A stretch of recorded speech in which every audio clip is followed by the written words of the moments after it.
પુરુષોત્તમ નારાયણનું પ્રકટીકરણ ગુણાતીત વગર છે જ નહીં કે લાવવા પડે જ કે છે. સારું હું વિચાર કરું હા કે પુરુષોત્તમ નારાયણ તો જોયા મૂકું પણ ગુણાતીત કઈ છે મેં કહું. સારું હોદ્યા કરું એકલો એકલો એટલે મેર પડે નહીં આપણને તો. એટલે પછી અમે પેલા દિવ્યેશભાઈને એકદાર પકડ્યા પાછા. સ્વામીજી પુરુષોત્તમ નારાયણ છે તો મને ગયું છે મકું પણ ગુણાતીત કોણ છે મકું એ બતાવવાનું કોક મકું.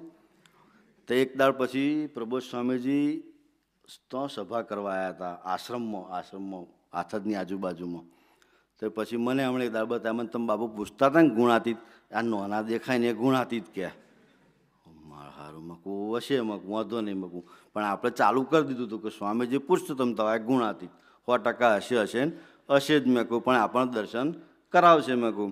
તો 2018નો તેલાવમાં સમય હતો અમદાવાદના તેલાવમાં પહેલો પ્રબોધ સ્વામીજી ગામમાં પધરામણી આવ્યા હતા. અને એ વખતે અમારા ગામમાં એક વિક્રમભાઈ કરીને ભગત સભા ભરે તે મને કાયમ કહે કરે બાપુ મોટા સ્વામીને મળવા જવું છે ક્યાં મોટા સ્વામીને મળવા જવું છે. તો અમે પ્રબોધ સ્વામીને પધરામણી કરવા ત્યાં ગયા ને તમે તમે કહેતા હતા ને રોજ મોટા સ્વામીને તો જવું છે તો આ મોટા સ્વામી આવ્યા મેં કહ્યું અમને તમારે જે વાત કરી હોય કરો મેં કહ્યું. તો એમણે પછી વાત કરી સ્વામી મારી દીકરી લગ્ન કરાવ્યું છે 10 વર્ષ થઈ ગયો છે કે કંઈ સંતાનમાં છે નહીં કહે છે તો એવી કૃપા કરો કે છે. એટલે પ્રબોધ સ્વામી કહે છે કે કંઈ આગળ છે તો એમણે કંઈક અમદાવાદની બાજુમાં છે કે છે. એટલે પ્રબોધ સ્વામી એમને એક દિવસે આજ્ઞા કરી કે એમને કહેજો કે બેઉ જણ કે સમયામાં આવે કે છે. સમયામાં આવીને બધા ભક્તો બેઠા હોય એમના બધાના ભાવથી કહે છે કે દર્શન કરે કે છે. દર્શન કરીને પ્રસાદ લઈને ઘેર જાય કે છે. પેલા વિક્રમભાઈ કે સારું બાપુ હું સભા ભરું હું સમયમાં આવું કે છે હું દર્શન કરું હું ધૂન કરું સારું જમણ ચમનું કેવું કે છે કે તમે આ બધું કરશો એમ કે છે. મગ ભાઈ આ છોકરો એમને જોઈતું હોય તેવાય કરે તમારે ના જોઈતું ના કરે મેં કહ્યું. એટલે પછી કે સારું બોલાવું ખરા એમને કહે છે.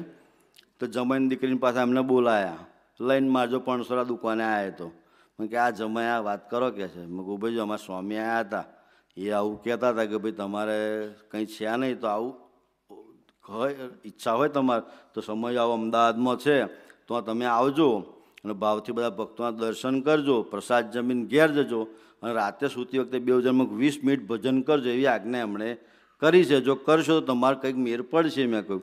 તા કે 10 વર્ષથી બધે થાક્યો છું કે તા 1 વર્ષ વધારે મને કહે 1 વર્ષ આ કરી લઈએ મને કહે છે.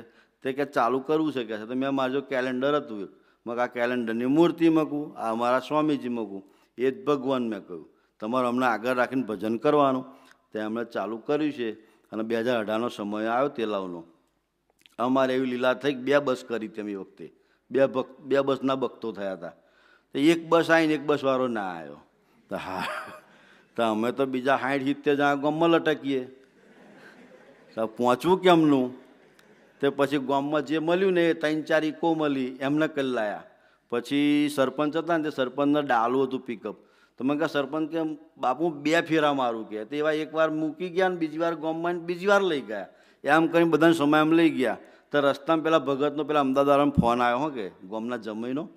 મેં કે હું આવ્યો છું કે હારું તમે તો આવ્યા પણ મકું માર તો લીલા થઈ મકું આપણે ભેગા થઈએ કે ના થઈએ પણ મકું તમે દર્શન કરી જેમ સ્વામીએ કહ્યું તેમ પ્રસાદ લઈ અને ઘેર જજો મેં કહ્યું.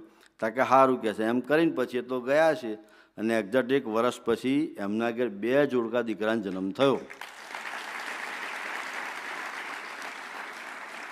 તે એ પેલા એમના પપ્પા હતા દીકરીના પપ્પા તો સભામાં સીધા આવ્યા મને કે બાપુ કે જમીન ઘેર 2 દીકરાનો જન્મ થયો કે આખી દુનિયા જે કહે પણ હું એમ કહું હરિપ્રસાદ સ્વામી આવેલા કે એ કે હું માની લઉં છું કે છે. એમ કરી સ્વામીજીએ પ્રબોધ સ્વામીની ઓળખાણ અમને તેદારથી થઈ ગઈ હતી કે પ્રબોધ સ્વામીએ સંકલ્પ કર્યો હતો તો પેલા ભગતના ઘેર 2 દીકરાનો જન્મ થયો એટલે હવે આપણા માટે ગુણાતીત પાક્કા જ છે.